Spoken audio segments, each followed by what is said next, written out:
What is up? What is up? What is up, everyone out there listening? This is the Audio Inc. podcast.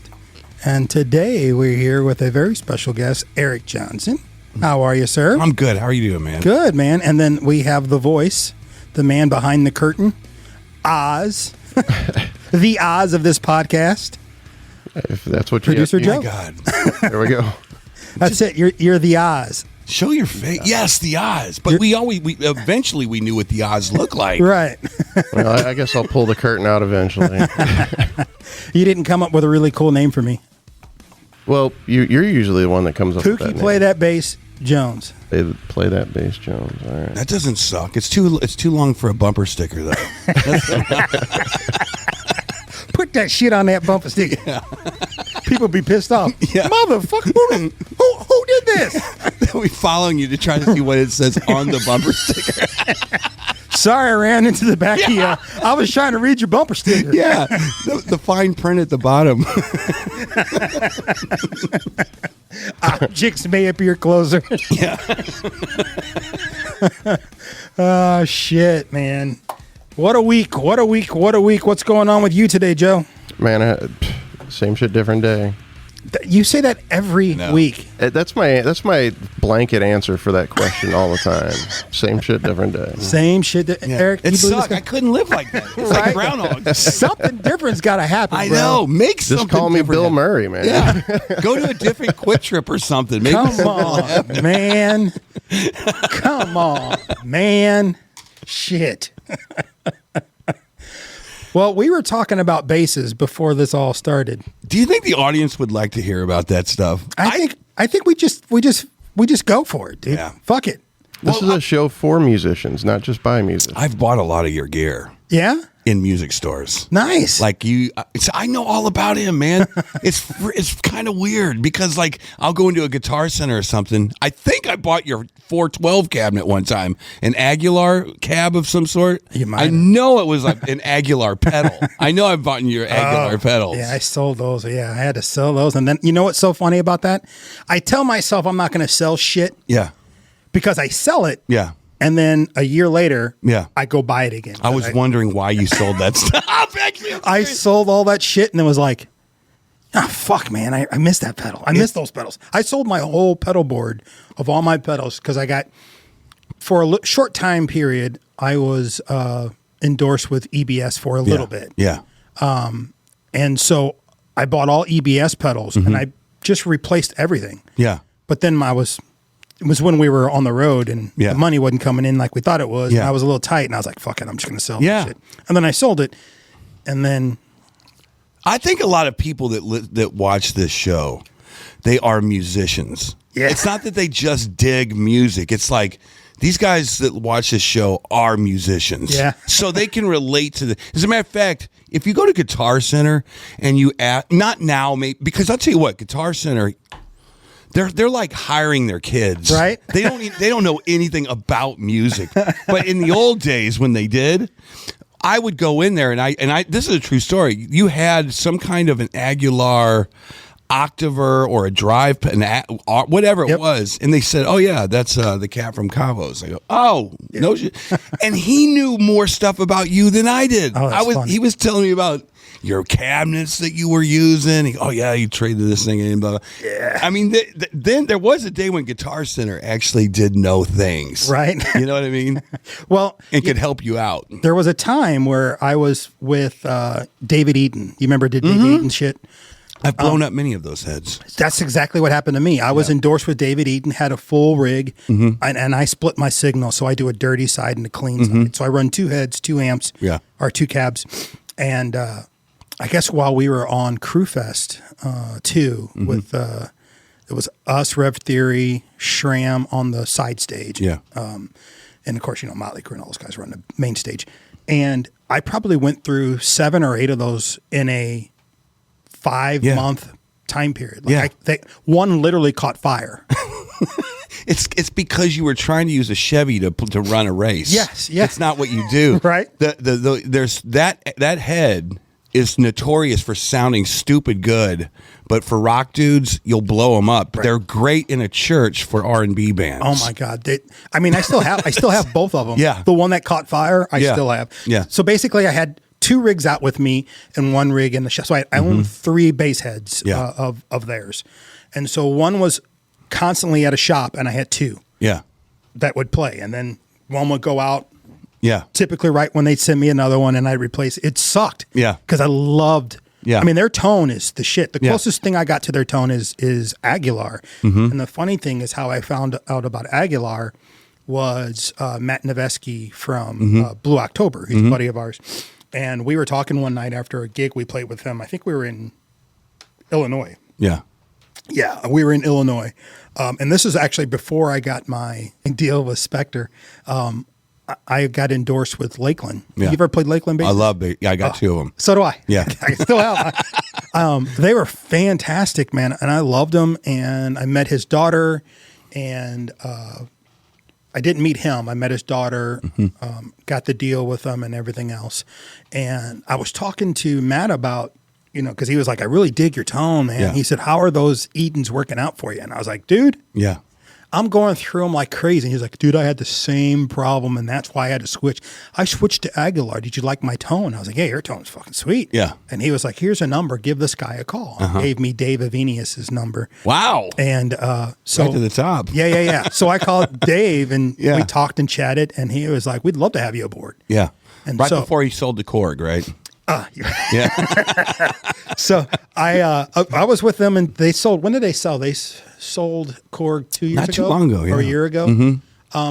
2 years ago, I think it was. Yeah. So I want to say I was endorsed with them in 2009, end of 2009. Yeah. That's the good branch. Or, yeah. This the DB751. Yeah, I have 2 of those at the house still. It's funny. And a hernia. Because they're heavy. Well, I switched to their Tonehammer 700s. Yeah. So I have 2 of those. I have 2 of their 800 solid states, and I have 2 500s, and I have of their SL cabs, super light cabs, I have 15 of them. Do you like them? Oh my God. Yeah. And they're great for my back. Yes. I mean, they are so light. Yeah. It's and that's what I use. I'll get to that because I'll tell you how I got some of that shit in Guitar Center, because I went through a bunch of shit. So they gave me a deal, and I can't say what it was, but their stuff's really expensive anyway. So I still had to come up with some money. Yeah. So I had all this David Eden shit. Yeah. So I sold it all. Yeah. Did you by chance sell it to Fazio's over there on Manchester Road? I think they got a couple of mine. I had one and I blew it up. It was. I think there. True story. I think I sent. I think I sold it at 3 places. I can't remember for sure. And then I had the Aguilar stuff, and I got the 2 refrigerator cabs that are basically I have a 810 cab and a 412 cab still sitting in my dining room. In touring cases because. All my other shit's downstairs in storage, but I can't get that shit downstairs because it's too fucking heavy. You know what's so funny is they go, well, so when I was touring way back in the day, they basically they said, here's an Ampeg from 1972. It was a Blue Line. It was amazing sounding. I was like, oh my God. He said, well, hold on. You got to be real careful because these amps are really fragile. You got to be careful, man. And I go, okay, I'll be careful. And then he goes, as a matter of fact, this thing's so fragile. Let's go get you a Trace Elliott. And they gave me a Trace Elliott, a GP 1200. Within a month, the thing fried. Oh, and they put the Ampeg back on my thing because it was the backup. Right. And I go, okay. And so the next one I got was an SWR 900. I don't know if you remember those. Yeah. Super loud, solid state, punchy, boom. Still going through the same 810 cabinet. Within probably 6 months, I couldn't get any volume out anymore. It puts the Ampeg back over there. The Ampeg, which they say is all tubes, real fragile, 1972, has been the least fragile amp I've ever owned in my life. The only problem is you need a semi-tractor trailer to carry that damn thing around. 100%. But it's the best thing ever. Which leads to my next question. Now, I'm sure you're in-ears on stage, right? Yep. Do you need the cabs anymore? This is I wake up every morning I say my prayers, I brush my teeth, and I say, do I need a rig on stage anymore? That's literally the order, because I'm a gear whore. I follow people like you around, and I say, what's he using? Okay, I want that too. Have you ever thought to yourself, I'm done. I'm going all Geddy Lee. 100%. So you know Ben Moore, don't you? Yeah. He doesn't use a rig. No one does. And his shit, Yeah. Ben's always been a guy that, technically is a guy that I always admire, because he is one of the cleanest guys on the cover scene, in my opinion. When I was on the cover scene, I would go see other bands, and I always liked a little grit, Yeah. a little dirt. Yeah. But he was a purist. His tone was like Glass. crystal clear. Yeah. And very articulate. And he didn't like to use effects. He was one of those guys. Yeah. But I don't think he liked the tone he got out of a direct.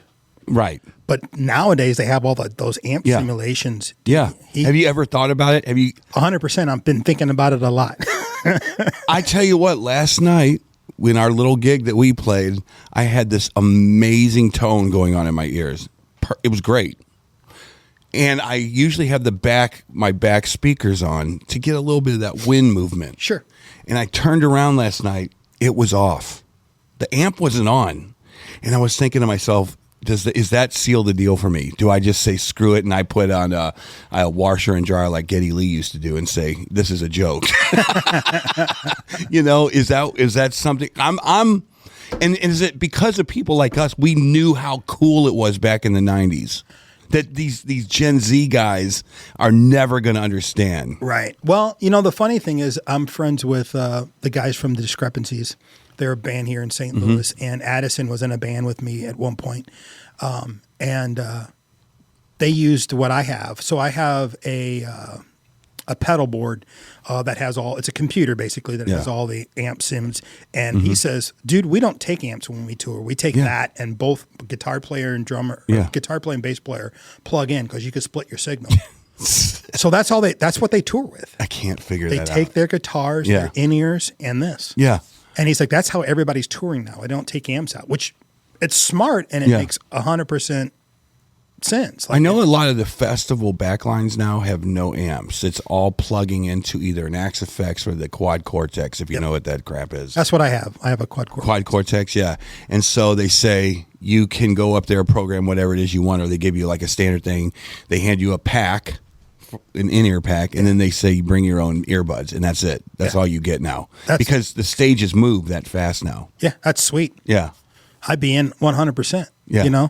And that's one of the reasons why, I don't know, did you ever buy I sold a bunch of Mark bass stuff too. I did. Okay, so what happened was I got tired of hauling that shit around, those big refrigerator cabinets. Yeah. In fact, when we came off of tour, our warehouse where our tour manager had his shit was in Valley Park, and I can't think of the name of the company, but he was Coda Music at the time. Yeah. And we kept our stuff in his part of that warehouse. Well, he needed it to get it out of his warehouse. Yeah. And he had to deliver it in a truck because I couldn't fit it in. I have a F-150 Super Crew. Yeah. Both my cabs won't fit in the back of it. See, that's what I'm talking about. And it was like, so he had to have it delivered basically. He showed up and they had a big truck and a lower, and I took it. Yeah. And so I was like, okay, this shit's in my house now. I'm never going to fucking take this out. I need a new rig. Yeah. And Aguilar didn't have the SL super light cabs yet. Yeah. So I was like, okay, I need to find something light. And Mark Bass. Yeah. Everybody was like, oh, Mark Bass is the new thing. And they're kind of light. Yeah. And so I went and checked out Mark Bass and dug it and bought 2 410 cabs and a whole Mark Bass rig. And I was like, okay, I'll use this. Yeah. But I didn't like the tone. No. I couldn't push it. That's the thing. Yeah.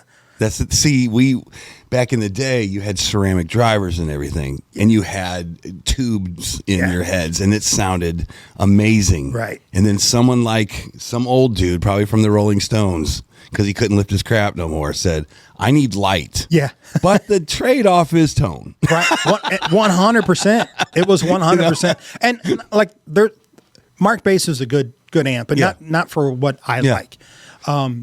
And so I called Dave and was talking to him. Yeah. And I was like, maybe I'll get some smaller cabs. He's like, we're coming up with this new line of SL cabs. Yeah. And they're super light, but they still punch and this and that. So I ordered a bunch of that stuff. So then, of course, I had to sell the Mark bass shit. So I took it back up there and was like, So are you putting your rigs together now for a tour? Is that what you're kind of doing right now? No. We're not. I don't think we're going to ever tour again. Really? That was my second to last question. Well, the last big tour we did, our crew guys made more money than we did. Well, yeah. Because... that's I'm being an entrepreneur. I'm too old to be in a van. Yeah. I can't tour in a van. It's got to be a bus. Right. Buses, when we were touring, were $30,000 a month. Now they're probably 40. Yeah. And crew guys ain't going to go out for less than $1,500 a week. Yeah. Where are we going to make? Telling you what, where are we going to make money? This is fascinating. This is fascinating because you guys were big, and the hit that you guys had, the couple hits that you guys had, you were on the opening bill on a few tours at least, right? Yeah. I mean, how many would you say you guys were out at? I mean, for just consistent. We toured from the end of 2008. Or maybe the beginning of 2008 till the end of 2013, beginning 2014. We were out the entire time. I mean, like the first 2 or 3 years, we were home for like maybe 70 days each year. I mean, we were constantly out touring. And it's so weird because that was we have a lot in common.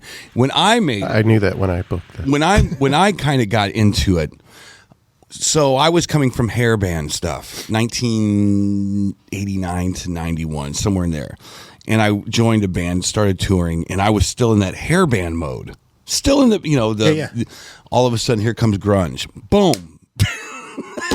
You guys were like, it was like the record industry was all radio. Remember when it was radio that would push you? Yep. There's no radio anymore. 100%. And it's all this Spotify, Apple Podcast. Music, podcasting. Yeah. And it's the new, and you have to, my opinion, you have to love that before you even start writing a song. Don't you think? I think you have to love music because you're not going to make, like I tell people all the time, these new kids that are starting out, don't get into a band because you think you're going to be rich and famous because you're not. Right. Like you're not. Like getting a record deal nowadays is like winning 2 lotteries. Yeah. But to be successful is like winning 6. Like, did you start in music to win to become a rock star for the money? Did you do that? When I originally started, I would say yeah. Really? In the 90s, yeah. So what was it that attracted you to music? Def Leppard's my favorite band. Okay. I mean, hands down, my favorite band in the world is Def Leppard. My sister got me into it when I was a little kid, and I just loved Def Leppard. So I grew up as a little kid watching MTV. Okay. Back when it was like you would turn on MTV and it played music videos all day long. Yeah. And so I really got a love for music. Right. But I thought that, hey, you know what? If I can get a record deal, all my, I'm home there. free. I'm home free. And I was in a band called Plain Jane from St. Louis, and we actually in the 90s had label interest, and we went on a tour for 9 months called the Sweatfest Tour with Valentine Saloon and Stoneheart, I think. Not Steelheart, Stoneheart. Right. They were a band out of Atlanta, Georgia. And it was funny because we went 9 months on this tour. Our drummer was still in high school. We just graduated. So we would only go out on weekends. We would pick him up from school because his mom let him do co-op. So we would pick him up at like noon. Yeah. And we would go hit the road and play and meet those guys and play our first tour. Yeah. Our play show. And we would play through Sunday. Yeah. And there are a lot of times we'd be pulling in at like 6 o'clock Monday morning, and he'd be walking in and have to take a shower and go to school. And it was great. And we thought we were going to get a deal, and then grunge hit. And it was like the label that was interested in us was gone. Yeah.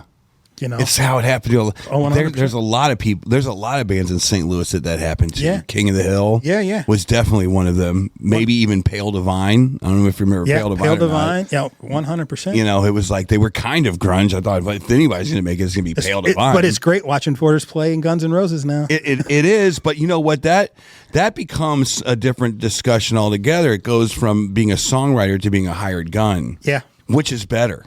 You know, in some ways, being a hired gun is better in this industry because you're not going to make the gazillion dollars off of publishing, right? But you're going to be Rudy Sarzo and tour with all kinds of bands and have fun doing. When you're as good as he is, yeah, you can go pretty much write your own ticket. Yeah.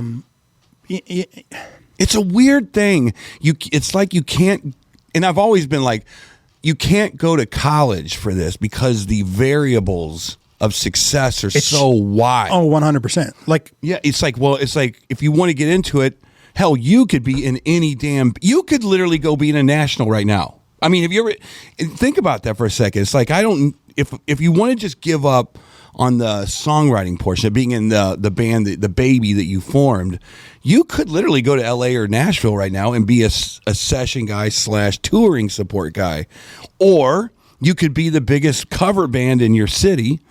Or you could try to write music and try to understand Apple Music and all that publishing stuff that's going on now. But it's like, isn't it weird to think about? There's you can't just go to become accounting school and become an accountant. Right. You know what I mean? Yeah. Well, I mean, the funny thing is, you're right. The variables of being successful are so wide nowadays. Like, and subjective. Yeah. When we got our deal with Warner Reprise, what was it? LimeWire and all the thieving shit was going on. Yeah. So when our song "Champagne" went number one, we had only sold 70,000 records. You're kidding. Yeah. And wow. Our A&R guy, Andy Oliphant, Tim Oliphant, the actor? Yeah. His brother was our A&R. Okay. You're kidding. Yeah. No, it was That's cool. hilarious. So he came out when we went number one, and our song went number one the week we were here with Crewfest. Yeah. We played it at Crewfest was here at the Riverport, and our song went number one that week. Yeah. It was great. It was like all the things aligned. And so as kids, we're thinking to ourselves, we're like, this is it. Like everything. And it was. Everything is lining up the way it should. We were number one when we were playing our show in St. Louis. Yeah. This is epic. This is going to be great. And he showed up, and our A&R rep came in for that. And Kim Poole, who's the rep here in St. Louis at the time for Warner Brothers. And they were so excited that, we had the cake and all this other stuff.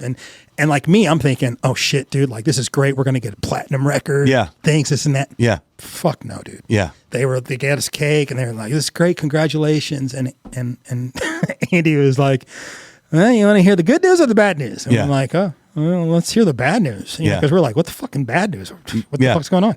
And he was like, well, you guys, he said, I'll give you the good news first, is what he said. Mm-hmm. And he said, well, you guys are the first band in 9 years to have a number one hit off of their debut record and the debut single. Yeah. The band to do that before you was Avenged Sevenfold. Oh, damn. Okay. He says, so congratulations. Yeah. Now for the bad news. Mm-hmm. He said, bad news is when they did it, they had gone double platinum. On that day. Jeez. You guys have sold 70-something thousand records. Yeah. And we were like, what? Yeah. How is that possible? And he's like, well, for anybody that buys your record, there's 20 to 30 people who stole it. That's true. And we're like, oh. Yeah. And they really, honest to God, I was just talking about this last week or the week before last. They didn't figure out streaming and how to register it until 2015. Yeah. When we had left the touring scene. You know? And then we didn't release a record. We released a record in 2016, Bridges. But we had to rebuild because we weren't on a label at the time. Yeah. So it was like, okay, we got to do this ourselves. And we didn't know how to get things onto Spotify. We didn't know how to get things on Apple Music. And it was like, okay, so how do we do this? Yeah. How do we do that? How do we do this? Yeah. Dude, it was just like.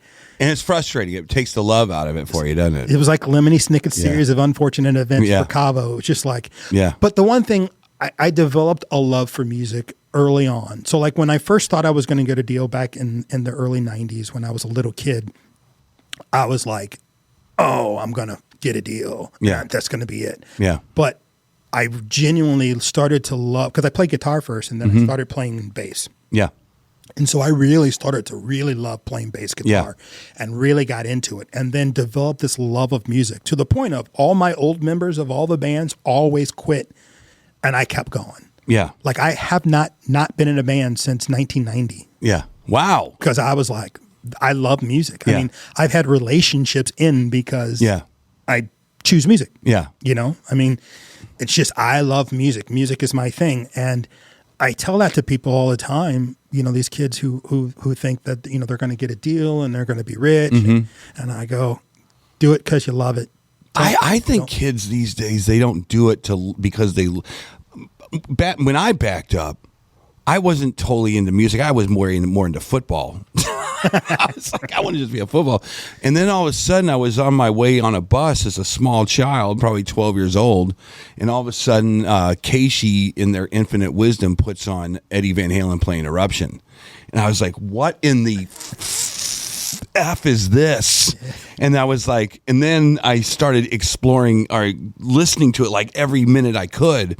And then I started listening to Trower. Then I started feeling music. Yeah. You know what I mean? Yeah, yeah. And I was like, I have to do this. And then I started doing it just because I loved it. Right. Right. I didn't try to record anything. And then I got in a few bands here in St. Louis, and all of a sudden we got booked at this place called Stages. Yes. Yes. I played there.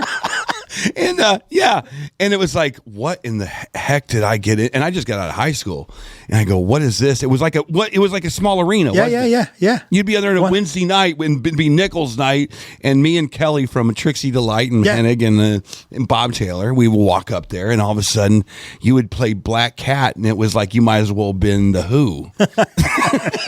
You know? Yeah. And so then I loved music, and I came up from a totally different perspective of loving music. These days, I think, correct me if I'm wrong, I think that the Gen Z, the younger ones, the 18-year-old, 24s, the ones that could push the music, I think they look at it as a video game. I think that they look at it like, I can buy a guitar, I can learn the guitar from YouTube, right? I can basically do a music video with my iPhone. I can edit it with CAPTCHA. And now don't you kind of feel like, not that there's anything even wrong with it, to be honest with you, but it's just a different thing. I mean, I kind of agree, but I kind of feel like the kids nowadays, the ones that really get into music, they're better than we were. Oh, by far. Because everything is available to them. Yeah. Like if I wanted to learn something, I had to go find someone to teach me. I couldn't go to a computer and watch someone play it slow or slow it down. Do you remember how you used to take your cassette and you would kind of push it halfway down for it to go slow so you could figure out a lick? Or you would put your thumb on the thing and what was that again? Yeah. Or you'd stretch it by, like I said, not push it down all the way. You would halfway through it and it would slow it down. You'd be like, oh, okay. Yeah. Nowadays, they can just go and get an app and it slows it down and it takes the drums and takes the guitar out. Yeah. It doesn't even slow it down. It's this guy that can say, here's the notes that you write. It's like a guitar lesson right in front of you just by going to YouTube. Yeah, somebody put a tutorial out on that. But that's what I'm saying. It's more like a video game. It's like learning how to play Rock Band. It's like music is now a disposable Bic light. And I don't think that there's anything wrong with it. The days of Zeppelin going into a castle creating masterpieces are over. Which is a shame. Well, it is a shame. It is a shame how music is done. But like when you recorded music back in the day, like I recorded with Ben Monroe here at Chapel Studios with Mind Over Soul. And I remember doing bass parts and I had to play the song. Yep. And I had to play it correctly. 2-inch Studer. 100%. 100%. I had to play it correctly. And if I was off, he'd be like, nope. Nope. He'd stop it. Nope. Do it again. Yeah. But nowadays, you know, everything's thrown to a grid. Like I did all of our records with David Bendeth. He threw it to a grid. Like it didn't matter how well I played it. Yeah. It was thrown to a grid. Yeah. And it was just like. But see, I almost think that's okay because even the old producers from the 60s did stuff crazy like that too. Dude, I'll be honest with you though. If you listen to all the stuff we've released since then, it's not thrown to a grid. Like since Bridges on, the feel is, there's more of a feel to it because, you know, we did Bridges with Matt Nevesky down in Austin. And then everything else we've recorded, we've done at Sawhorse Studios with Jason McIntyre. Yeah. not thrown to a grid. Yeah. There's feel. There's a feel to it. Yeah. You know, and it's a natural pulse. Yeah. Like the way music used to be done back in the day. Yeah. And I think it just feels better. Like the first two records, Bright Nights, Dark Days, and Thick as Thieves, it's perfect. Yeah. And that perfect can kind of sometimes kill that vibe, that groove, that, you know, which is why I'm talking to the guys about maybe next year we go to Sawhorse, rent it out for like a month and record a record, go in with nothing. What do you think the pushback's going to be on that? Nothing? I think they'll be down. That's intimidating, though. Oh, no, it's not. It's intimidating. It's because we've never done it where you walk in with no, because like typically what happens when we write, I don't know how you guys usually do it, but I'll have song ideas. Chris has song ideas. Casey has song ideas. Andy will have some ideas, and we go in and we throw ideas around and try to write. Yeah. I want to walk in with nothing. Wow. Nothing. We walk in and we start writing. Do it. That would be a great album. Only because it reminds me of what Incubus did when they did Morning View, which is one of my favorite records of theirs. They rented a place, they went in, and they just started writing. Yeah. That's a good piece of advice, is get away from Pro Tools, right? Yeah. Get a recorder. Maybe, you know what?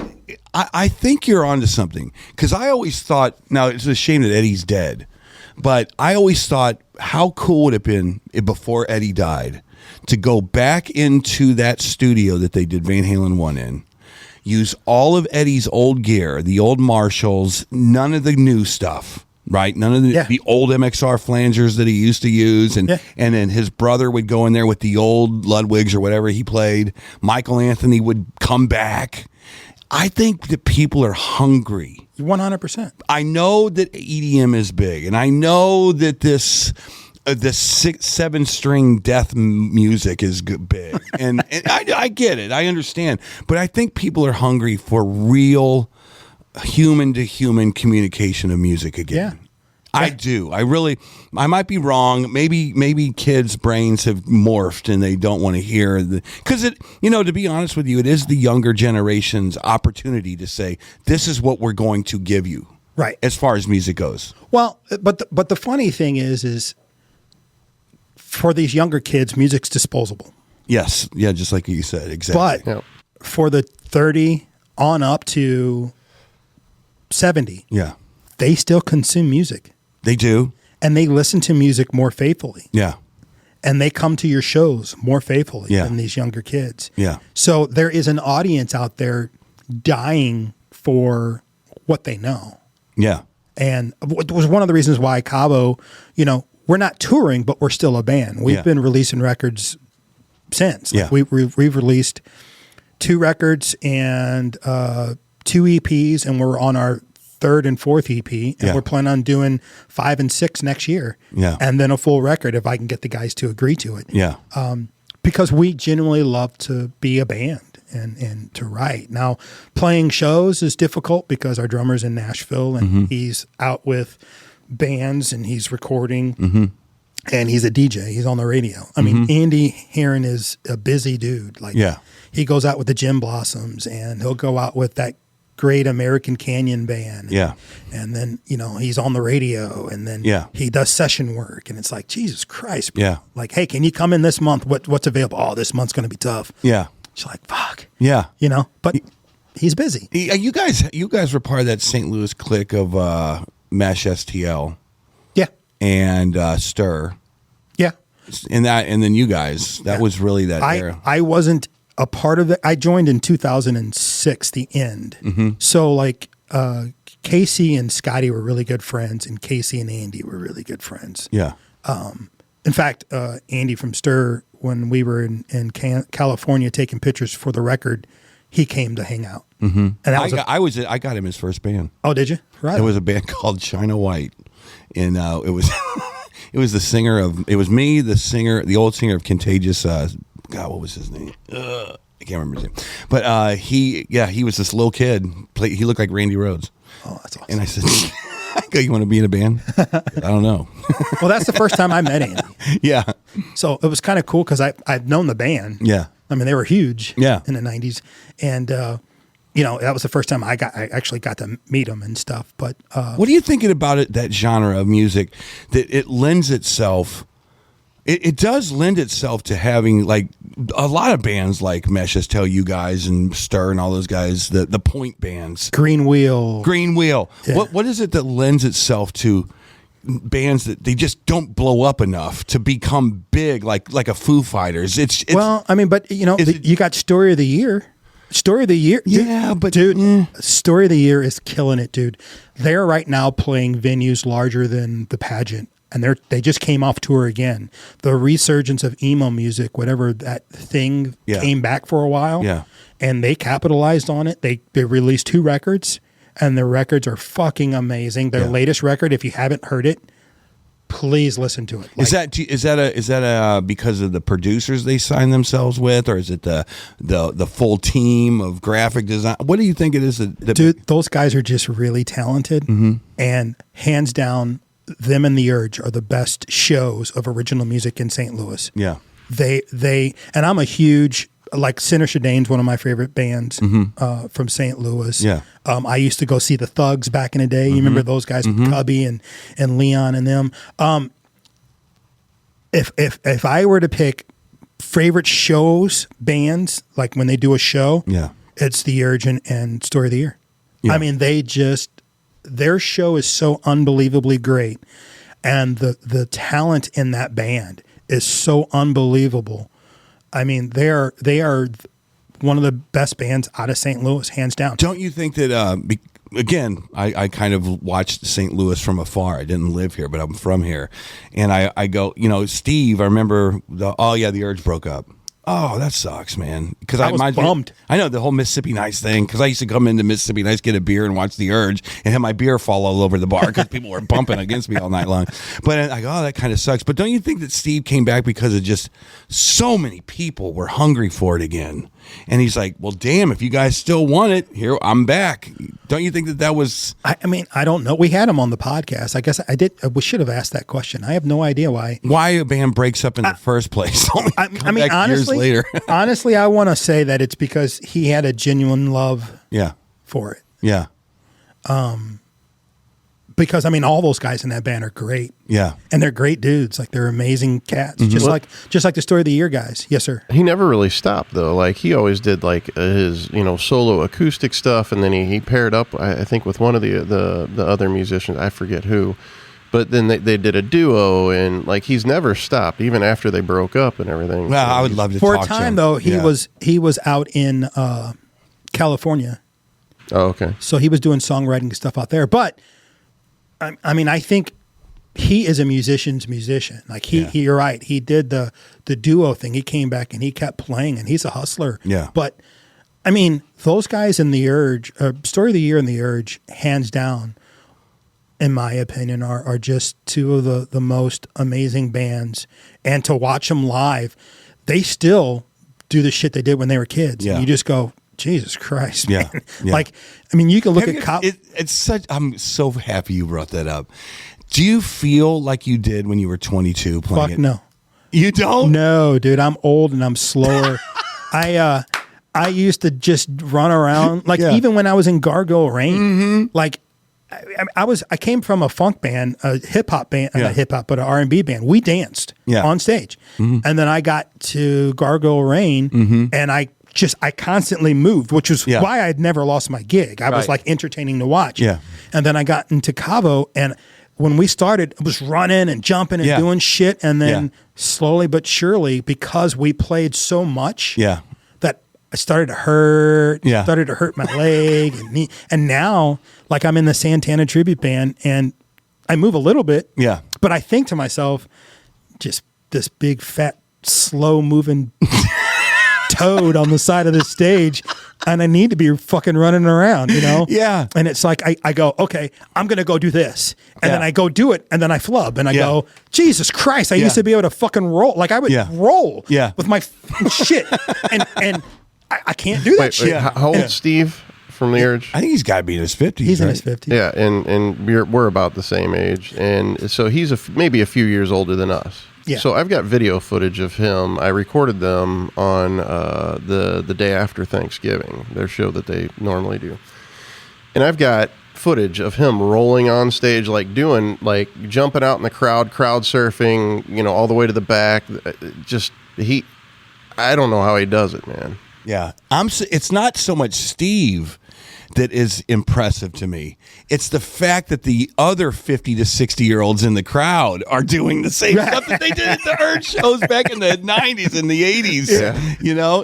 That's what's so impressive. To me, I feel when I get on stage, I blur the lines that I'm 55 years old.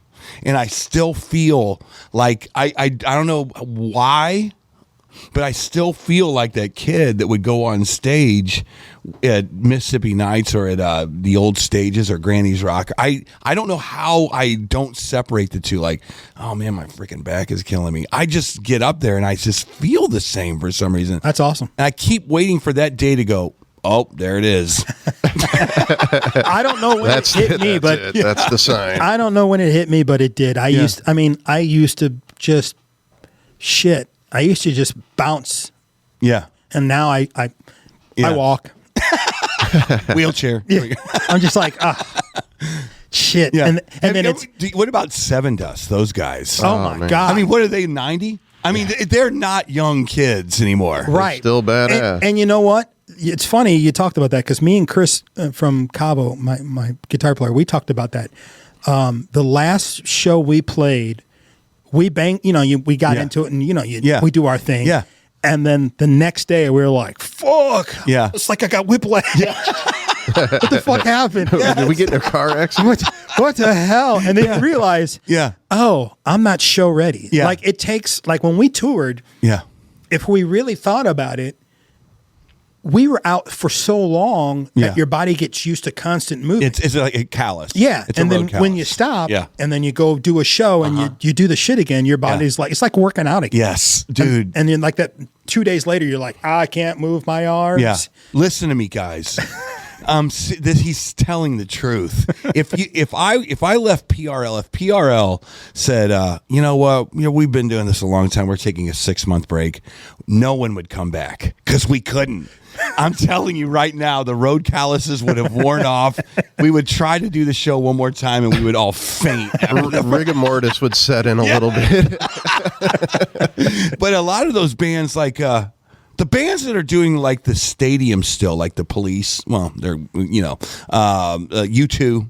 Yeah. Def Leppard to some extent, Motley Crue. These are guys that weren't banging their heads for the most part. Yeah, I mean, Crue was a little bit, but I saw Crue back in '90. Those guys kind of just stood there and did what they did. Yeah. Loud, very loud. Yeah. They relied on Tommy Lee. Yeah. Yeah.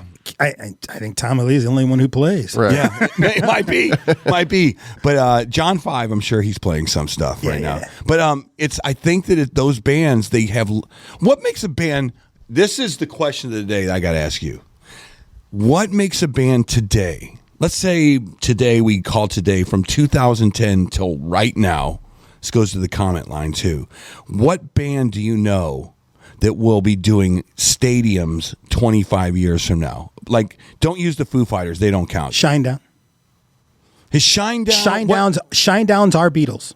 You think so? I will stand on a mountain and scream it, and I will fight anybody who. That's his. From the time they came out in 2000, they've consistently had #1 hits and toured. So they're the Bon Jovi. Nonstop. They're better than Bon Jovi. But remember when Bon Jovi's "Slippery When Wet" came out, and you were like, "Come on, man, dude, you gotta give them." I mean, think about Shinedown, and a lot of people go Shinedown. Yeah. If you heard their songs, their catalog, you'd be like, oh yeah, that's Shinedown. Yeah. Oh yeah, that's Shinedown. Yeah. Oh yeah, that's Shinedown. Oh yeah, that's Shinedown. Oh yeah, that's Shinedown. Yeah. Oh yeah, that's Shinedown. Oh, and then you go, those were all #1 hits, fucker. I understand what you're saying, but to me, and I don't know, maybe it's just me, they kind of slip into that category of, I'm not totally sure if that's the Gem Blossoms or who they are. I know the song, and I'm sure they're multi-trillionaires, but when I hear a U2, I'm going, that's U2. Yeah, but you're from you're from the 90s era. Yeah, U2. Yeah. They are in my opinion. Shinedown I agree with you. Shinedown is our U2. They're our Beatles. They're our the most. They've had the most number ones in rock history. Yeah, but are they like a Skynyrd? You see what I'm saying? Skynyrd can literally play any stadium arena that they want until they're dead, and they're all dying, by the way. Absolutely. But they will be that band. But the AC/DC, they're still in their... AC/DC. Yeah, yeah. You're never going to see AC/DC True. at a pageant. Now what about Nickelback? Fuck Nickelback. What he said. Horrible example. If you look at China, and it's not because I love the guys and we toured with them and I know them. Right. It's just me being as bluntly honest as I can. They're still in their prime. True. I mean, and they're a hit writing machine. 100%. Yeah. They are still in their prime. So for us to say in 20 years, will they? We don't know because they're still in their prime. Yeah. Like they're going to do another record. Yeah. That record hopefully is just as successful as all the other ones. Yeah. Then it starts over because you can't go, well, in 20 years, will they? Yeah. They're still in their prime. Yeah. Like they're the most played band in rock. I guess a Slipknot could be put in there. I think a Slipknot 25 years from now might be how it was, but those are bands with stage production. What's the German band that has all the fire? Rammstein. They'll be able to do it until they're dead. Yeah, because they tapped into something. Yeah, but I it's that's kind of like a cover or a tribute, but it's like their own cover or tribute band, if in so many words. Well, I guess that's kind of like Gwar too. Gwar? Yeah, Gwar. They put their stage performance is the show. Gwar's going to play at, Pops. Right. I'm talking about what bands, U2 played at Mississippi Nights. The Police played at Mississippi Nights. They came out of nothing. Right. They grew. Metallica played at Mississippi Nights, exactly. And bands like that grew, became organic, and just boom. A Shinedown. So, okay, that's good. We toured with Shinedown in 2009, and we were playing venues pageant size and some a little bit smaller. Yeah. Now they're playing.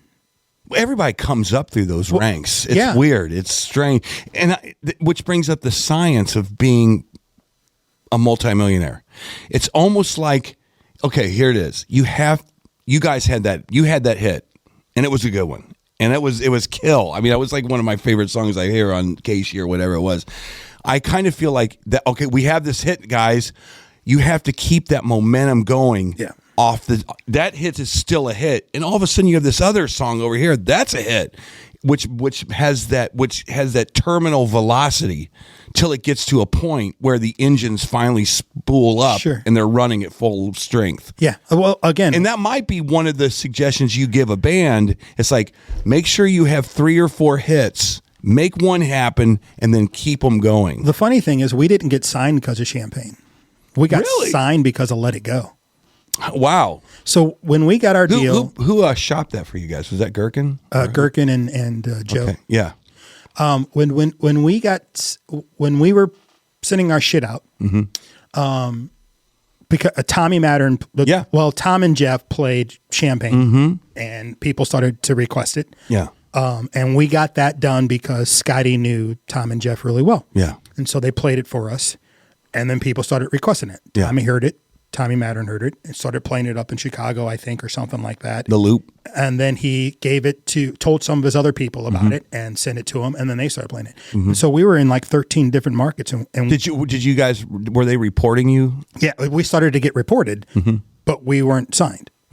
And wow, so that's cool. That's how the label started to hear us. Yeah. So somehow Warner Brothers reached out, or somehow we got connected with them, and they were asking for our songs. So we sent them Champagne and a couple of songs, and they were like, "These are good. What else you got?" We sent them another group of like 5 songs. Yeah. These are good. What you got? Send them another group of 5 songs. These are good. What else you got? Yeah. And then we sent them one that had Let It Go in it, and they heard Let It Go, and they said, "We want to sign this band." And then that's when all the other labels found out. Yeah. And then next, we were doing showcases. Yeah. But it was because we had Let It Go in the mix, and that was our crossover smash. Yeah. And they were like, "Yeah, let's do something with this band." You know? And then a lot of people don't realize it, but here in St. Louis, Jill Litvag, very smart manager of ours, he said, I don't care about you guys playing shows. You guys need to write music, write. So we were, all these other bands here in St. Louis were playing all these shows. Cabo played like 1 or 2 shows a year. Wow. We sat in my basement and wrote that record. Yeah. And we wrote and we wrote and we wrote and we wrote and we wrote and we didn't stop writing. Yeah. How many songs did you guys put together? Oh, Jesus Christ. Oh, for that first record, I don't know, probably 30. But when we did Thick as Thieves, everybody was telling us we needed to write a rock record because Cabo's not a rock band. We're a rock band, but we have a softer side of things as well. Yeah. We wrote so many songs that didn't even get a consideration because it wasn't rock enough. See, you pigeonholed yourself. 100%. Everybody wanted to hear Champagne 2.0. Yeah. You know, and you know, it's funny. But the thing about it is I think that's okay because when you listen to Offspring, they all sound like Offspring songs. As a matter of fact, I just went to their concert. I was like, oh my God, this is one long song. Well, see, that's I love all the Offspring. That's the one thing that I can say the reason why we're still doing what we do because we love it because we create something new. If you listen to every single one of our records, none of them sound the same, but they still sound like Cabo. I was going to ask you about that. Everything sounds different. If you listen to Is that good or bad? It can be very bad because it was bad for us. But when I told you about the series of unfortunate events with us, while we were on our first record, the president of Warner Brothers, Tom Whalley, got fired. We were his pet project. Oh boy!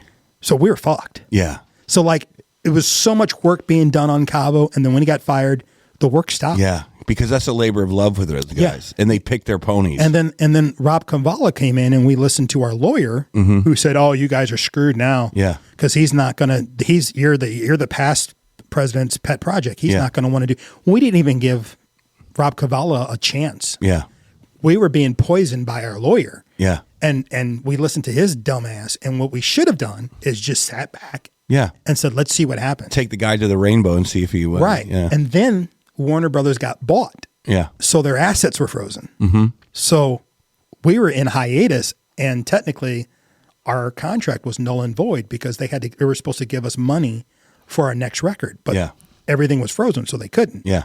So they breached the contract, and we were signed to like a 5-record deal with them, but they breached their contract. So our lawyer was like, "We can walk away. Yeah, we need to walk away. Yeah, you're the old regime's fucking pet project. This guy's not going to do anything, and we can walk away. And trust me, we got labels. We're ready to. We got labels, and we did. We had label interest as soon as we walked away. You know what those motherfuckers said? What you got? Where are your songs? Yeah, we'd been on the road. We hadn't written shit. Yeah.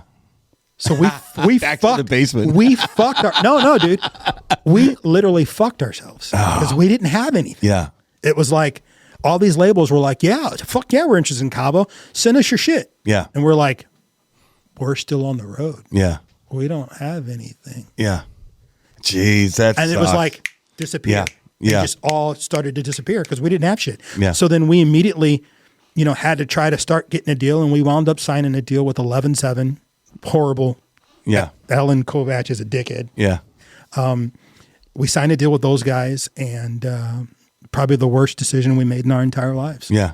Do you think that phase 2 of your band, and I'm going to follow you guys now like it's going out of style because I'm so interested in this stuff about bands and music and the young kids and you guys and how you say, that old industry it's like we don't use cassettes anymore. Yeah. It's like I can't go and be excited about doing a record contract because my label's going to do cassettes for me. Right. They're gone. Yeah. So now you have to go, I got to do this digital world now. Are you guys going to sit down around a round table, write notes, and say, how can we participate in this? Well, I mean, what we have done is, so that's the great thing about my band.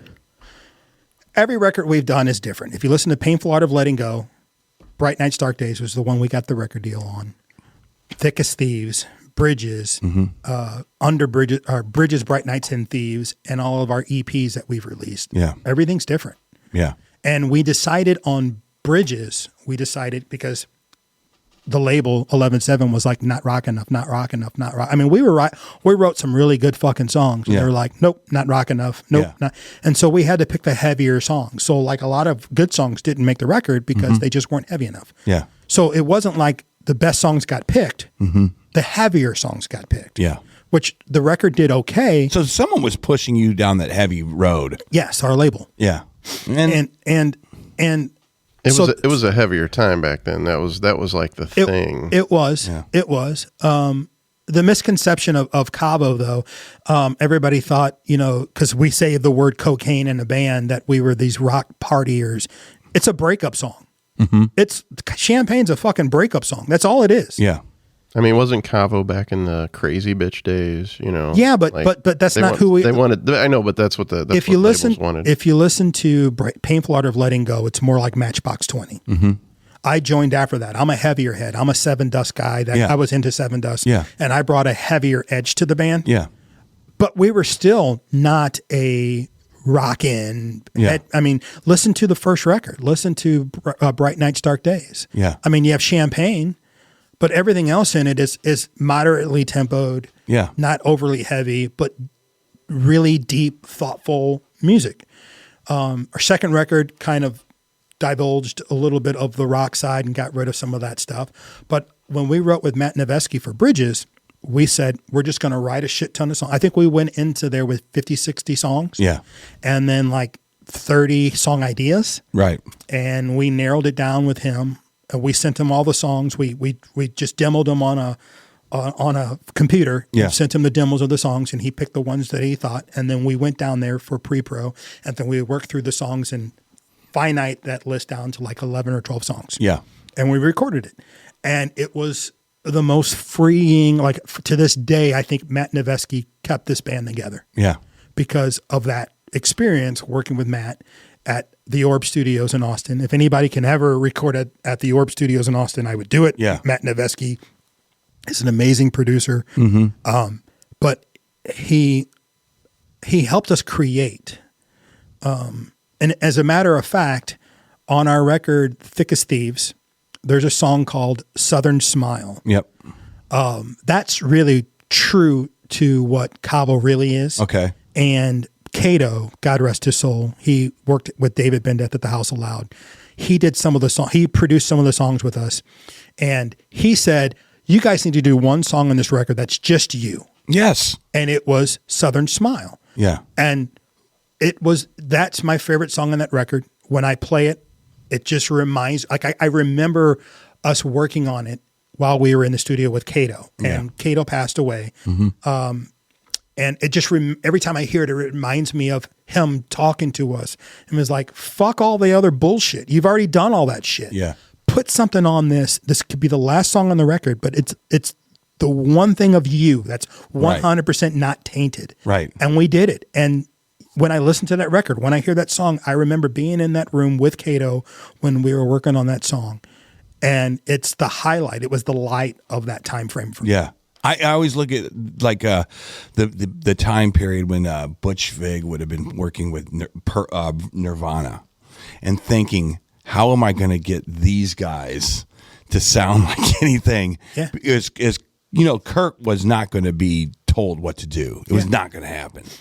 And the same goes for that entire grunge scene for the most part. I'm sure they wanted to be big stars, but it definitely wasn't what was driving those guys. And I think it was like these producers, these labels that would go into Seattle saying, "Hey, you want to be a rock star?" And then Lane Staley looking at it and going, "Yeah, I guess, whatever." Yeah.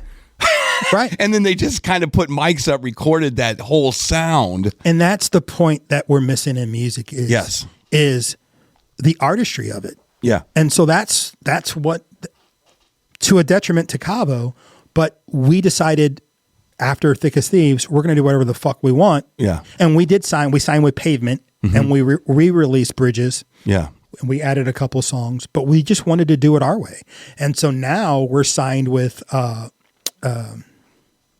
distribution company, In Grooves, and we sign with them, and we just do distribution. Yeah. And so all of our shit goes everywhere. Yeah. And we have a distribution company that does it. And we get to do whatever the fuck we want. I talked to Denny all the time when we're doing music, and I Right. go, "Hey, here's our next single."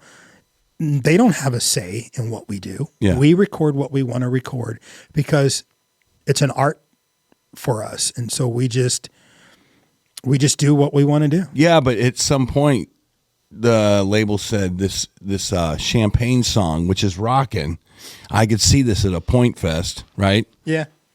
But your other stuff is a little Matchbox 30-ish, and so did you ever feel like they were saying, yeah, this Matchbox thing has already been done? Give me more of this Point Fest stuff. So when Champagne came out, it was funny. Do you know who James Michael is? No. He was in 6 a.m. Nikki Sixx's band? Okay, yeah. So we recorded some songs with James Michael in Nashville. And he said it's funny because he's a songwriter and he writes and produces bands. Yeah. He was like, after your fucking, and it was on the second record. In fact, if you can find it, I don't know if the label pulled it down or not, but Sounds of the Hollow was an EP we did with James Michael, and Right. that was to supplement the record. And actually, some people who bought the record got the CD of Sounds of the Hollow. Yeah. It was just kind of a special thing for certain people, and it was on Apple Music and Spotify for a short time period. Yeah. But he said, everybody came to me and said, I want you to write, we want to write a song like this band. Yeah. And it was us. We want to write a Cabo. We want to write a Champagne song. We want to Yeah. write a song like this, like this. And he Yeah. said, for like a year and a half, that's what everybody wanted to do. Yeah. And so I think that the artistry of that song is what made it a hit, not the fact that it was heavy. I think it was the word. Champagne or cocaine. I hate to say it, and I hate to be, because I think absolutely. I'm not. I don't give a damn what song is popular. I don't care. My favorite songs you've never even heard of, but I do think that for the 22-year-old chick or the 25-year-old dude that hears the word cocaine with a groove like that behind the song, Right. is going, what the hell's that? I can sing that all day long in the shower. You know what I mean? And they remember that stuff. Yeah. That's the truth. Yeah. And Yeah. that there's another art of writing a hook that is not easy, and I think that's what that was. Yeah, I mean, possibly. Like, the funny thing is, that Eric Clapton's worst song ever is called "Cocaine." right? The worst song Eric Clapton, And they play that motherfucker. it's 2 chords. Da-na-na-na. And you, I mean, Cracker with Low, that's how they became popular. yeah, because but their song was the about funny marijuana. thing is, there were a lot of places that wouldn't play the song because it said cocaine. Hey, but Right. yet they'd play Eric price you Clapton. pay, yeah. They Well- would play Eric Clapton, but they wouldn't. MTV wouldn't when that song went number 1. MTV wouldn't play our video because What? it said cocaine. you're kidding We me. actually had to do an edit, and they didn't use it. But it was could have been a champagne, could have been the way you looked at. Wow. We actually had to pay David Bendeth to cut it out. Well, Alice in Chains buried in my. Yeah, and the motherfucker still didn't play our fucking number 1 song, and they didn't fucking play the video. Yeah, the music industry It's just sucks weird. It's just weird, but so hard. But when I tell you about this song, Champagne, the melody was something that Casey had in his phone for months. He sang it in his phone, and we were sitting in my basement jamming, and he was like, "You guys got to hear this fucking song. It's it's a fucking joke." So I mean, it's funny. I'm embarrassed to play it, and he played it, and it was the could have been the champagne, could have been. And Chris, our guitar player, started strumming the guitar. And Casey was like, are you playing what I was singing? He was like, yeah, that's pretty cool. Yeah. And then me, I'm going, and But see, that came out so organically. 100%. Just the story of what it's not like. Whenever you say we were into the basement and started writing, I think of like, okay, let's think. What is it? Whereas that is the story of how Sting might have put together every little breath she does, Right. and you're like, you mean it was that simple? 100%. You know what I mean? And then we wrote "Let It Go" the next time we practiced. Yeah. It's almost like- the next same week. It's almost like when you're watching a movie about the Doors or something, and they've got actors in there, and it's showing the writing process and how quick it is. It's like, that it didn't happen that way. But It's one of the most fascinating movies of all time. Is that Beatles movie that they with the documentary of where they were like writing songs in Abbey Road? Yeah. And I'm thinking to myself, oh my God, this is how this song was made. because we've heard it on the radio for Right. forever. Right. And we hear them doing Eleanor Rigby or whatever it was that they were doing. And you're like, these are just human beings that are fleshing out chords and writing lyrics over the top. I mean, it makes you think to yourself, these are human beings. Yeah. And it's organic, the organic nature of like I'm just brutally scared to death of AI music. I'm not worried about it. You're not worried about it? You're not worried Man, that some 10-year-old I'm with kids you. are going to love this crap? Because I don't care.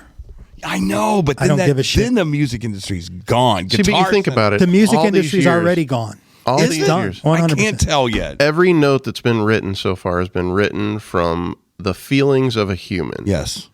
Where do you get that with AI? That's why I don't care. It's mimicking. Are you- It's I like don't care. it's like a really good parrot. That's all it is. I don't coming. care. I don't care. I don't care. I tested it out the other day. I wrote in. I don't remember what AI. It's a web. First of all, you go to a website. You don't download anything. You just go to a Probably website. Bing. And I put in there. I go drum. I go John Bonham drum groove with Van Halen guitar tones. Write a song. Yada yada yada yada. And I hit generate. Went and got a coffee. Came back and the song didn't suck. I was like, oh my God, I just put Zeppelin and Van Halen together and it's amazing. Yeah, I mean, but what you said, you saw the Beatles write something. Yes. And that's why I was talking to Joe when Kahlo does what I want them to do. I can't wait. I want him to come and film it. Mm-hmm. And I want to document the whole fucking thing. So you guys all walk into this big studio.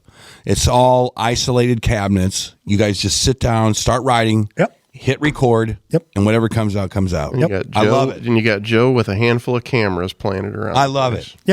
Yeah. And what's great is And you could do like live that's the other thing. Live streaming as it's going on right then and there. Not canned, but everything is live. You see those guys now? Yeah. It's like their entire life is on TikTok or Facebook or something like that. Right. You can like literally log on. Well, It's if you like, do that, you got to worry about copyright and people. I don't know. People stealing your ideas. That's Yeah. a good point. But see, at that point, you're like, we're not doing this for copyright. Maybe that's the new thing. We're not doing this to protect anything. This is organic, and we're just gonna do it.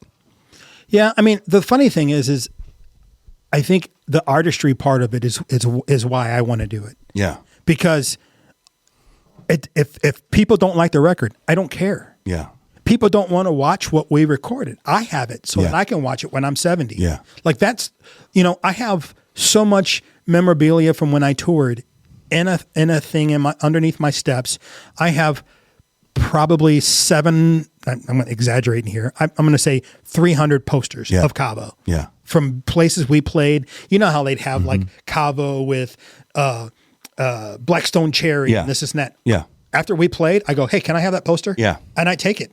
And I Yeah, took it home. I stole a PRL one from the Rock and Roll Hall of Fame, and I felt really guilty for like 2 days. I was like, this is really nice, Dude, I got so much shit that I took so much shit. I didn't steal it. I'd ask them, hey, can I have that? And they'd Yeah. be like, yeah, I guess. Yeah, And I just, cause at some point I always thought I always thought I'd have kids and I would be cool Yeah. that I could show my kids this shit. Yeah. You know, Oh, that, definitely. Hey, I was in this Definitely. band. My stepdaughter is 30. She don't give a fuck. yeah. Do you wonder about that? Think about this for a second. Do you wonder how your kids and your grandkids, they're going to see that? They're going to go, hey, come here and see what grandfather did. I hope so. Do you think it's going to be the same reaction we might have given our grandfather saying, hey, granddad was in a Scott Joplin tribute band back in East St. Louis? Let me just tell you this. When You know what I'm saying? It's like, so what? If my daughter has kids, Yeah. that kid's going to get some bass guitars, and I'm going to Yes. show that kid how to play. I don't Yes. care if it's a girl or a female. A girl or a female? I think he's hoping for a female. I mean, a girl or a boy, You know what? it doesn't make a Gotcha. difference. They're going to say, where's the they're- closest pawn shop? No, they wouldn't do that. My kid would definitely do that. I would be like, listen, keep this. If you need money, I'll give it to you. Yeah. But this is, I want them to, Yeah. to be an artist in one way or another. Yeah. And I just love bass guitar. Like, Yeah. I mean, you love bass. Yeah. It's just one of those things. We talk about AI, and I just don't give a shit. I don't. If the music industry art will always be here. There's always going to be songwriters. I mean, like I'm looking at some of these young kids, these bass playing kids that are 21. That are better than us. Yes, that do shit that I go. Yeah. The quad slapping. Yeah. Yeah. It sounds like a machine gun. And I go, you probably don't have a girlfriend. Yeah. Or he has many girlfriends. And then he goes, and then you see the next video of him, and he's got this hot chick next to him. I'm like, son of a bitch. For me to be that good, you had to sit in your room for fucking hours and don't talk to anybody. But don't you think that, like, you know who Guthrie Govan is? A guitar player. It's an amazing guitar player.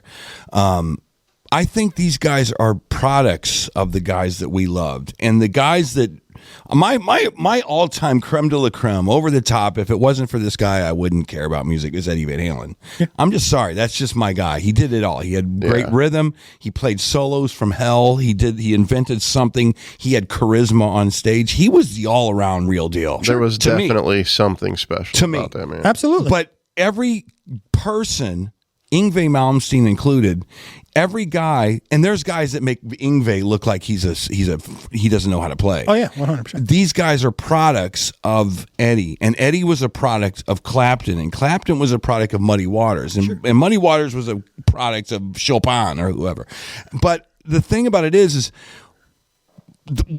I feel like we're at this weird crossroads with music. Like, this generation doesn't really know what they want, or they have so much stuff that they just cannot lock into. Do they want the EDM? I can leave the EDM to go to country. I can go to the country and go listen to old Whitesnake. I cannot figure it out. I think what we're witnessing is everybody was trying to be because music became so easy for these kids nowadays. But I think what we're witnessing is these diamonds in the rough are like the diamonds in the rough from the 50s and the 60s. And I think that there will be a music revolution, and it doesn't make a difference with this. If it's AI and shit, there's going to be artistry that comes out of this, where these kids are going to be 20, 21, 22 playing like Victor Wooten. But will their understanding of the artistry be the same? I think so. Question. But I think it's going to be the artistry of it. I think you're going to have these kids coming out that are not. It's not like every single kid's going to be this way. It's going to be like it was in the 50s and the 60s, where there were bands out there, but there was only one guy. There was only one Led Zeppelin. There was only one Stones. There was only one. I mean, think about music from the 90s and then the 2000s and then the 2010s. I mean, like, there was 7 bands. 20 bands now that are fucking banging. 80 bands. So many people getting record deals. One song record deals. I think that's all going to go away. And these diamonds that are going to pop out like it did in the 50s and the 60s again. Then it's going to be true artistry, because it's going to be easy for a computer to do it. And people will be like, oh, that's great. It's a great song. Yeah, a computer did it. Oh, that's great. And then you're going to see a kid play it. You're going to be like, whoa, holy fuck. That kid's playing it. Can the guy that did that play? Oh, he can't? But this kid's playing it. So you're saying that it's going to be more useful in the writing aspect? No, I'm saying that there's going to be a difference between the people who sit on a computer and do it, that can't perform it live, and then there's going to be kids that can perform it live. And then people are going to go, well, I want to watch the kid play because I want to see someone play the music. I don't want to see someone type it and it's created. And then that's where you have AI to come up with the video that goes with it. That's the thing I was going to get to, is we're living in an era now. See, I kind of think it like this. I wish desperately that I could go back to 1875 and live in a world where it was just horses and carriages, and just where a world there was no cars. And then the first day that Ford comes out with his Model T, and the guys, well, the whole planet looked at it and goes, a horseless carriage? What is that? Only to know that in 100 years there were going to be no more horses and carriages. Right. I think that's the era we're living in right now. It's because it's exponentially moving so fast that here's what's coming up. And this is in the next 2 years, they estimate, with these supercomputers. A producer out of Los Angeles is going to be able to prompt a total music score, be able to prompt virtual characters, be able to prompt scenes in a movie, and hit enter, and within a day be able to invent a hit movie that doesn't even look animated. That's where they say this is all going. I've already been thinking about doing it with animation. Yeah. So now with the music industry, and this is they talk about it like it's common knowledge. Sure. They're going to have these hit songs written, and they're going to team them up with these EDM type shows, and that's what's going to be the new thing. It might be a new thing for a while, but I think the artistry of actually seeing like art, People, yeah, the artistry, The human of it all, aspect. I think that's never going to go away. It may fade, and people may not like when something new pops out and it's shiny. Everybody's going to go, "Oh, that's fucking awesome," and then when people go, "Yeah, that's awesome. That's fucking crazy. It's." Oh, wait, yeah, but that's a computer. Yeah. Someone typed it in. Yeah. But can someone play it? Yeah. And then when you see someone create something on a guitar, like it was in the old days when a bard came into a town and everybody came out to see the bard play. Yeah. Because it was like, we don't see that. Yeah. I think that's what's going to happen. People are actually going to be like, well, I actually want to see someone write. I want to know that someone did it. I asked my son that the other day, actually a few months ago, and they went to this thing. Remember when back in the day, we would wait for AC/DC to come to the arena, and it was an experience. The Checker Dome. I was there. I saw my first concert, Metallica. For those about to rock at the Checker Dome, 19 whatever, and that's what we lived our lives on. Well, these days they like experiences in that stuff too. What they do is they go into the woods and they participate with friends and they listen to music and they consume it differently than we did. Our grandparents consumed food. It was out of a garden. Yeah. We consume food. It's out of a cupboard that has preservatives and wrapping around it. Yeah. So it's just how you consume the stuff. Right. What happens the first day that a album comes out? And like we said, it's a great song that people love, and there was no musicians, there was no singers, there was no nothing on it. Do you think record labels at that point go, well, we got to do it again? It was free, and we just made $2 million. 100%. 100%. So that's so we were talking today about record labels, how they kind of suck balls because they don't care so much about the bands. They're not here to develop them. They want you to make money for them. That we talk about the communities who absorb music. And if those people who, they might even drop Taylor Swift. If they're like, this song is better than Taylor Swift might become Britney Spears real quick. Taylor Swift is fucking, she'll start writing her, I mean, she's already writing her own shit. She could stand on her own. Yeah. She don't need a fucking label. No, she doesn't. And I don't think she wants one. It's like she went and re-recorded all of her own songs. Yeah. She releases them. And see, that's what I'm saying. Taylor Swift. Yeah. The artistry of it. Yeah. The artistry of what she does. Yeah. She writes bangers, dude. Yeah. If a computer did that, Yeah. right? If an AI person did that, would not garner what Taylor Swift does. Because there's an artistry of what Taylor Swift does. Right. So someone might be able to make money, and AI might be something with music that is successful, but it's not going to take away from a Taylor Swift or a Shinedown, or I think those things will still be there. And I think people want to see, I'm not going to want to go to a concert and watch the Gorillaz with a bunch of fake shit. You know what I mean? Like I want to see people play the instruments. Just wait till there's a first top hit in the charts that was totally done by AI. Sure, everybody's going to jump on the bandwagon. I'm telling you, man. Isn't that going to be weird, I though? mean, mark the tape. What is this? Is this the 10th of 10th of March? Yep. Mark the tape. We'll come back here in 24 months. Well, no, give it 48 months. We'll come back here in 48 months. We'll see what has happened in the industry. And I don't think it's going to be about a Shinedown going tits up, or it's about U2 going away the dodo bird. I think it's about them being displaced. It's like they'll finally they'll go away. We're not getting rid of you, but you'll just kind of fade away. And this new thing, AI, will take over. Because when you have when you have that much density, that's the thing. That's the key. Here's the key word. Back when we were touring, we were one of 200 bands during that time period touring. Yeah. Maybe worldwide, 200, 300 bands were on tour. These days, there's tens of thousands. Yeah, true. So that it's the density of the content that you can create with an AI. Yes. Here's an album. Here's another album. Yeah, but see, you get lost in the noise. There's going to be Yes. so much shit out there. Yes. That what's going to make someone want to go see?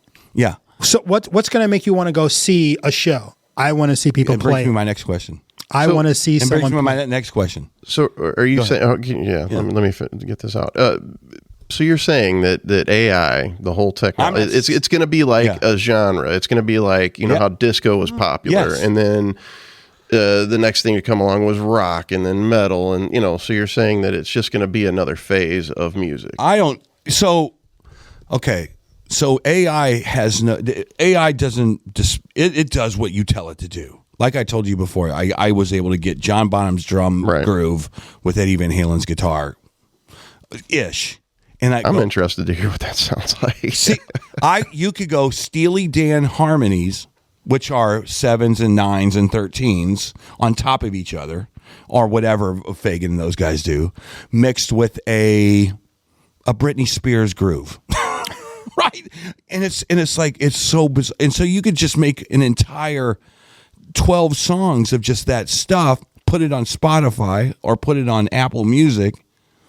But here's my question to you. So at what point does Cavo go, all right, our songs are kick ass? Do you guys have production meetings like, we want to coordinate our light show and our video screen? No. And you don't do that? Is that important to you guys at all? If we were playing more frequently, I think it would. Remember Pale Divine? They came out on stage. If you don't know this, go look up Pale Divine.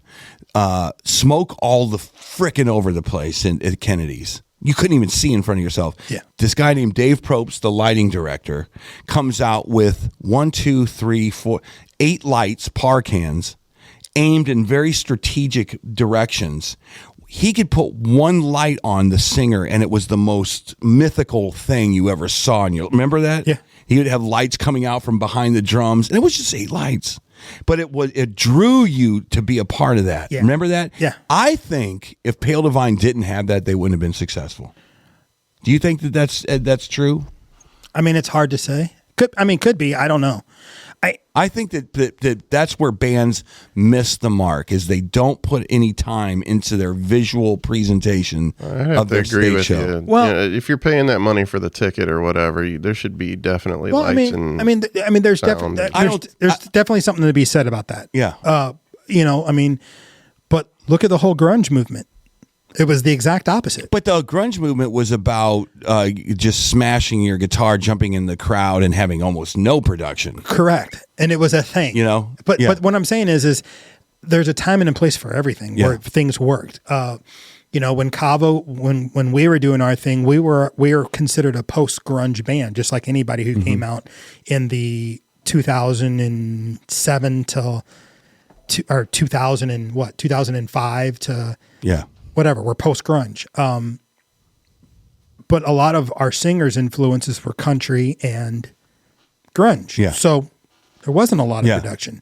But we, near the end of our career, we had a lot of production. But that shit costs money. It does. But I always think that if that's the one thing, I think that there's a lot of bands that can write a good song. But when you come on stage, how do you demand attention? You know what I mean? Sure. I always think the shortest, and I might be totally wrong, but the shortest distance between 2 points is make sure you got a guy that can draw your visuals of the crowds that you're playing for. Sure. Right? And that's because there's going to be a lot of bands you're competing with that have great songs, but if you can turn the lights off and all of a sudden you have a laser or there's a pyro or there's something, it makes your stage show awesome enough to go get out of the house. I don't know if you saw the band Brook Royal. I did. You saw what, I mean, they spent money and they had a production team of guys or a guy or a team, whatever, and you can rent it. It's at, it's not Coda anymore, whatever they're called. There's a part of that company where you pay them like $5,000. Yeah. and then I shouldn't say it's $5,000. I don't know how much it is. You pay them a lump of some money. They come up with a program for you. Yeah. And then from that point on, it's like a lot less every show you have after that. So the initial one is for them to put the show together and try to get things lined up. I'll tell you what, though, Brook Royal puts on a hell of a show. 100%. But see, that's what I'm talking about. El Monstero is another example. Yeah. Oh, yeah. Would you go out and spend $40 a ticket every Christmas to see El Monstero, just a bunch of Jimmy Griffin, those guys just playing Pink Floyd songs if that wasn't the show? I would Right, I would to see Jimmy because I love watching. I him love play. Jimmy. If it was I at love Pops Mark. with nothing but the red lights like they used to do. Which is what I'm talking with my Santana guys is we need to start doing production because right now it's just an 8-piece band on stage. Yeah. And so now I'm like, okay, we got to start talking about trying to get some. So I get where you're going. Yeah. I think that's the closest, that right there. If you want to be a successful band, let's say you have 15 songs, and let's say you're young and good looking, and hopefully you're young and good looking. You have good pictures. You guys got iPhones. Of course, you can make your own headshots these days. But the one thing you need to do is you need to turn the lights off. Remember, darkness is the canvas of a lighting director. Turn the lights off. Then light something that speaks to that song and do different scenes and invoke an emotion. Go get gear. It's not that. Look at PRL. We suck, but we got a lot of lights and a stupid video wall, and we do all kinds of crazy, stupid crap. I think that's been keeping us going for all these years. Maybe. I mean, I actually need to come out. I really do think but you guys are good players. Don't leave me that. I know Mike Hennig. I know you. You guys are great players. Yeah, but how many times can you see frickin' Freddie Mercury with a funnel in his pants? I mean, seriously. I need to come out to a PRL show. I haven't been to one yet. I think that it's the environment. I think that every band that and I'm not saying you're going to become the next big thing, but I think that's one thing that a lot of these bands, they just kind of, whatever. Yeah. I mean, As a matter of fact, Shooting Stars guy, our old stage manager, Bad Brad, he passed away not too long ago. I used to look around at the lights because we would open for the big boys, and our light show looked like this. And I'd walk and say, is there any way we can get like some fog or some lighting? And then my Bad Brad would say, you know what lights are? They're either on or they're off. Shut up. Here's your bass. So some people just don't care about. Yeah. I mean, you're right. We toured with Daughtry. They had a whole lighting thing. Yeah. They had shit programmed and everything else. Yeah. It's a thing. 100%. Even the Urge. I mean, like the Urge. The Urge. That's another great example. They got it set up. Yeah. Yeah, those guys with the strobe lights and the red lights and orange lights, and they got so much more now. Yeah, like the video wall. I mean, there was fireworks behind the drummer when he was doing his solo. It was crazy. It's the secret sauce of a local band. It's an original band to get some notice. Yeah, I'm telling you guys, it's the mayonnaise on the peanut butter. All right, that's disgusting on the bologna sandwich. All right. We got to have you back, dude, because Absolutely. I didn't even get to anything. We just started rapping, and it was great. Yeah, you guys started talking music and bass, and I'm ready. I'm ready for gear talk now. Right. We should bring in some basses and let's do it. Yeah. That'd be good. Well, let's go ahead and wrap this one up then, right? All right, sounds good. All right. Well, it's a lot of fun, and it's a conversation that you guys. I'm glad you guys are having because I'm so confused with music right now. Yeah. I'm so confused. I don't get music is just music. Like there's so much of it out there. There's so much of it to consume. Mm-hmm.